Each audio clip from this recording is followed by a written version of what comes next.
আসসালামু আলাইকুম। শামস মেডিসিন টিপসে আপনাদের সবাইকে স্বাগত। আমি আবারও চলে আসলাম আপনাদের মাঝে নতুন একটি টপিকস নিয়ে। আজকে আমার টপিকস হচ্ছে মায়োথ্রিল 0.5, যার জেনেরিক হচ্ছে ক্লোনাজিপাম। এটি মূলত আমাদের মৃগীরোগ, খিঁচুনি, প্যানিক ডিসঅর্ডার, উদ্বেগজনিত ব্যাধি বিভিন্ন ক্ষেত্রে খুব দ্রুত কাজ করে থাকে।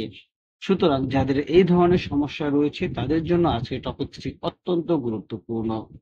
সুতরাং টপিকসটি শুরু করার পূর্বে আপনাদের কাছে আমার অনুরোধ, প্লিজ আমার চ্যানেলটি সাবস্ক্রাইব করুন এবং ভিডিওটি আপনার টাইমলাইন থেকে শেয়ার করে দিন। শেয়ার করার মাধ্যমে হয়তোবা আপনি উপকৃত হতে পারেন অথবা আপনার প্রিয় মানুষগুলোর উপকার আসতে পারে।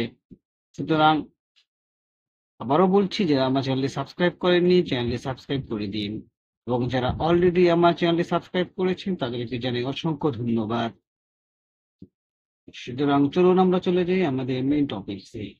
মায়োথ্রিল 0.5, যার জেনেরিক আমরা বলেছি ক্লোনাজিপাম, এটি বাজারে নিয়ে এসেছে দ্য ইব্রেসিনা। মায়োথ্রিল 0.5 হলো একটি প্রেসক্রিপশন ঔষধ। এর সক্রিয় উপাদান হলো clonazepam USP 0.5 milligram. Clonazepam benzodiazepine নামে পরিচিত ওষুধের একটি শ্রেণীর অন্তর্গত, যা কেন্দ্রীয় স্নায়ুতন্ত্রের উপর কাজ করে শান্ত প্রভাব তৈরি করে। মায়োথ্রিল সাধারণত খিচুড়িজনিত ব্যাধি, আতঙ্কের আক্রমণ, কখনো কখনো উদ্বেগ সম্পর্কিত অবস্থার চিকিৎসার জন্য নির্ধারিত হয়। ক্লোনাজিপাম এর মতো বেনজোডিয়াজেপাইন মস্তিষ্কে গামা অ্যামিনোবিউটারিক অ্যাসিড নামক নিউরোট্রান্সমিটারের কার্যকলাপ বৃদ্ধি করে কাজ করে। এই শান্ত প্রভাব মস্তিষ্কের অতিরিক্ত কার্যকলাপ প্রতিরোধ করতে সাহায্য করে, যা খিঁচুনি বা আতঙ্কের পর্বের দিকে পরিচালিত করে। এই পর্যায়ে আমরা জানবো যে মায়োথ্রিল 0.5 কোন কোন ক্ষেত্রে ব্যবহার করা হয়। প্রথমে রয়েছে মৃগীরোগ এবং খিঁচুনি, যার মধ্যে রয়েছে অ্যাবসেন্স খিঁচুনি, ম্যাকলোনিক খিঁচুনি এবং লেনক্স গ্যাস্ট্রয়েড সিনড্রোম।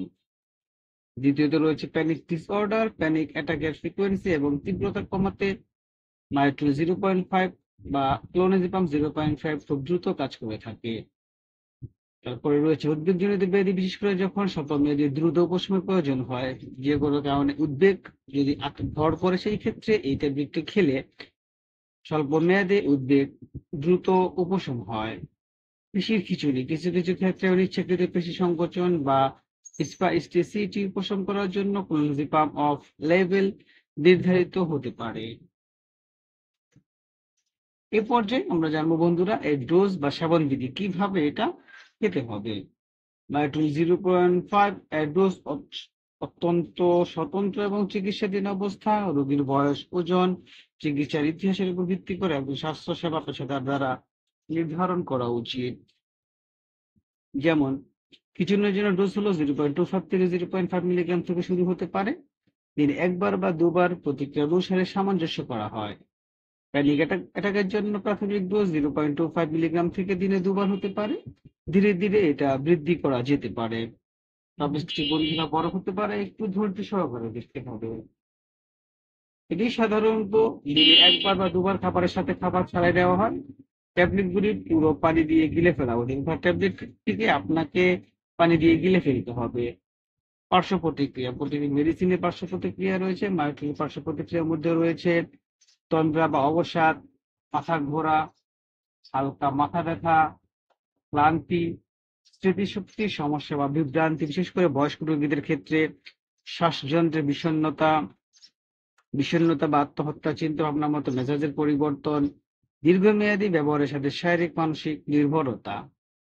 এ পর্যায়ে বন্ধুরা কিছু সতর্কতা রয়েছে, সেই সতর্কতার বিষয়ে আমরা জানব। যেমন দীর্ঘমেয়াদী ব্যবহারের ফলে শারীরিক নির্ভরতা হতে পারে, হঠাৎ বন্ধ করা এড়ানো উচিত। চিকিৎসা তত্ত্বাবধানে ওষুধের পরিমাণ কমিয়ে আনা বাঞ্ছনীয়। ক্লোনাজিপাম গ্রহণের সময় অ্যালকোহল এবং অন্যান্য সিএনএস বিষণ্ণতা এড়ানো উচিত। গর্ভ অবস্থা এবং স্তন্যদানকাল, ক্লোনাজিপাম গ্রহণের ক্ষতি হতে পারে।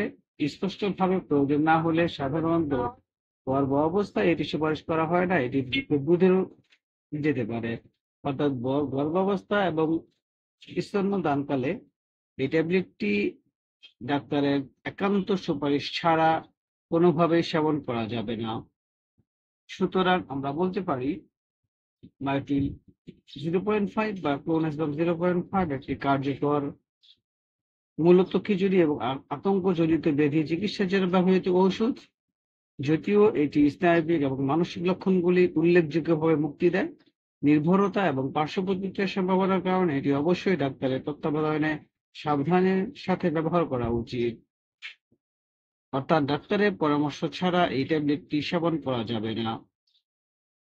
আপনি যদি এই ধরনের সমস্যা হয় এবং এই ধরনের ট্যাবলেটটি সেবন করতে চান, তাহলে অবশ্যই বিশেষজ্ঞ ডাক্তার অথবা একজন স্বাস্থ্যসেবা কর্মীর কাছে পরামর্শ নিয়ে ওষুধটি সেবন করতে হবে।